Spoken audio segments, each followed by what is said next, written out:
नमस्ते मित्रों। असली मरीज़ की असली कहानी 100 केस के हम जो सीरीज़ पब्लिश करने जा रहे हैं, उसमें हम कोई पेशेंट की रियल घटना जहाँ जिसमें से हमको काफ़ी सारा सीखने मिलेगा, पेशेंट को और डॉक्टर सभी के लिए। तो आज उसकी एक पहले केस की हम शुरुआत करते हैं। आज से कुछ साल पहले मेरे पर एक फ़ोन आया मेरे डॉक्टर मित्र का कि सर एक पेशेंट है, उसने एसिड पी लिया है और उसको अन्ननली में छेद हो गया है, पेशेंट वेंटिलेटर पर है, तो आपको मुझे लग रहा है कि ऑपरेशन की ज़रूरत है, आपके पास भेज रहा हूँ। तो जब पेशेंट मेरे पास आया तो पेशेंट वेंटिलेटर पे था, पेशेंट का देखा ऑक्सीजनेशन, बीपी, हार्ट रेट सब स्टेबल हो गया। फिर मैंने रिलेटिव को बुलाया कि आप मुझे बताइए कि एग्जैक्टली क्या हुआ था घर पे। रिलेटिव ने बोला कि सर हम तो घर पे कोई नहीं थे, पेशेंट ने कुछ एसिड पी लिया है बोतल में से और फिर दर्द शुरू हुआ कोई, और फिर लोगों ने आके हमने उसको पास के हॉस्पिटल में ले गए। वहाँ पहुँचे, बेहोश हो गए होने के बाद में उसको वेंटिलेटर पे ले लिया और बाद में हमको यहाँ भेजा है।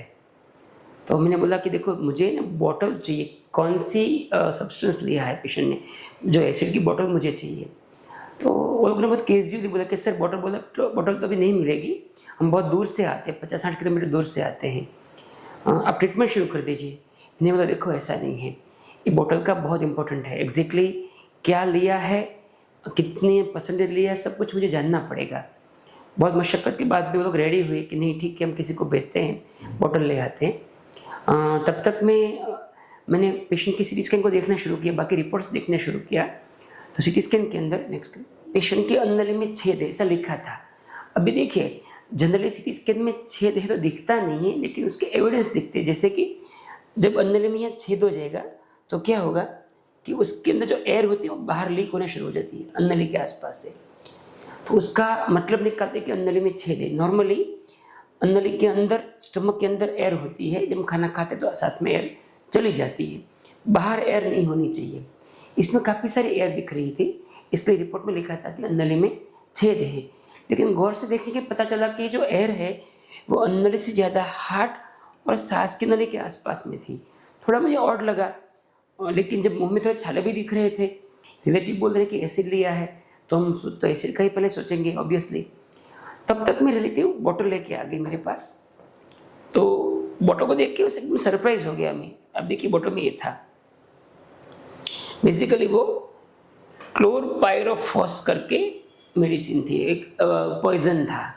अब क्लोरपाइरोफॉस जो है ना, वो मुंह में, अन्नली में, स्टमक में कुछ भी डैमेज नहीं करता है, ना सूजन आती है, ना अल्सर बनते हैं, ना छेद होता है। तो हमको लगा कि क्या हो गया, कहीं ना कहीं गलती हो रही है।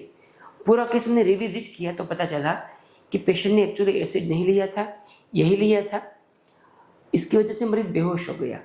तो उसको वेंटिलेटर पे जब रखते हैं तो कई बार पेशेंट को बैठ जाइए, जब वेंटिलेटर पे रखते हैं तो क्या करते हैं, मुंह में से एक नली डालते हैं, यहाँ उसको एंडोट्रेकियल इंट्यूबेशन बोलते हैं। वो नली के पहले कहीं पे वायर डालते हैं, उसको स्टिलेट बोलते हैं। वो डालने के टाइम पे सांस की नली में से कुछ एयर लीक हुई होगी और वो पूरे पेट में फैली थी, इसलिए सीटी स्कैन की रिपोर्ट में ऐसा लगा कि ये नली में छेद है। एक्चुअली वो छेद नहीं था और जो पेशेंट लिया था वो भी गलत था। तो पूरे जो केस है उसके बाद में तो पेशेंट 10 डेज वेंटिलेटर पे रहे, सही होकर घर चले गए। लेकिन मुझे जो समझाना है आज की स्टोरी में से वो है कि बहुत बार हम रिपोर्ट्स पे वो सब में बहुत ध्यान देते हैं, सीटी स्कैन, एमआरआई वो ज़रूरी है, लेकिन एग्जैक्टली क्या हुआ है, जैसे कोई मरीज बीमार है, हम ज़्यादा टाइम ये पूछते हैं कि आपको कब से प्रॉब्लम शुरू हुआ, क्या हुआ, कितने दिन से है, दिन में है, रात में, कब ज़्यादा तकलीफ होती है। ये सब हिस्ट्री पार्ट है, वो बहुत इंपॉर्टेंट है, उसको ज़्यादातर हम निगलेक्ट करते हैं। हमको लगता है कि ट्रीटमेंट जो है पेशेंट की वो रिपोर्ट में लिखी होती है कि उसके आधार पर ट्रीटमेंट होती है, ऐसा नहीं होता है। ज़्यादातर डॉक्टर जो क्लिनिकल मेडिसिन में बिलीव करते हैं वो मैक्सिमम टाइम पेशेंट की हिस्ट्री में बिताते हैं कि मुझे डिसीज़ समझना है। मैं सब पेशेंट को बोलता हूँ कि जब आप मेरे पास आते हो तो हमारा पहला फोकस होता है कि एग्जैक्टली हुआ क्या है वो समझना है, क्या ट्रीटमेंट देना वो बात की बात है। यदि आपको रोग समझ में आ जाएगा तो ट्रीटमेंट का अपना पार्ट आसान हो जाएगा। सेम चीज़ रिपोर्ट्स के लिए भी, कई बार ऐसा पेशेंट करते कि पुरानी फाइल्स नहीं लाते, उसको लगता है कि बिन जरूरी है, लेकिन पुराना रिकॉर्ड भी इतना ही इम्पोर्टेंट है। जैसे इस केस के अंदर बोतल की जो मिला उसकी वजह से केस सॉल्व हुआ।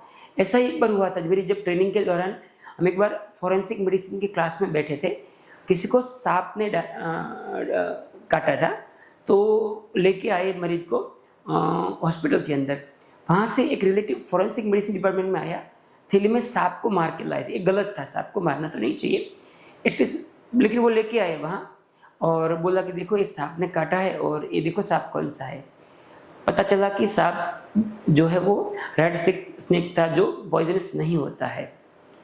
तो ऑब्वियसली सांप को मारना नहीं चाहिए, लेकिन कभी भी ऐसा होता है तो दूर से भी फोटो भी ले सकते हो, पॉसिबल है सेफली तो ही मैं बात कर रहा हूँ। या जैसे कहीं एक्सीडेंट हुआ है, कुछ चोट लगा है, सब कोई कुछ सलिया लग गई है, जो भी है उसके भी फ़ोटो ले सकते हो। तो डॉक्टर को काफ़ी आसानी रहती है समझने में कि भाई एग्जैक्टली क्यों हुआ है, कैसे हुआ है, आपकी ट्रीटमेंट उसके हिसाब से ईजी हो जाती है। फ्रेंड्स, ऐसी काफ़ी सारी स्टोरी हम लेके आ रहे हैं, इसमें से हम सबको कुछ ना कुछ सीखने को मिलेगा। यदि आपको स्टोरी पसंद आई है तो आप हमको कमेंट में ज़रूर बताइए।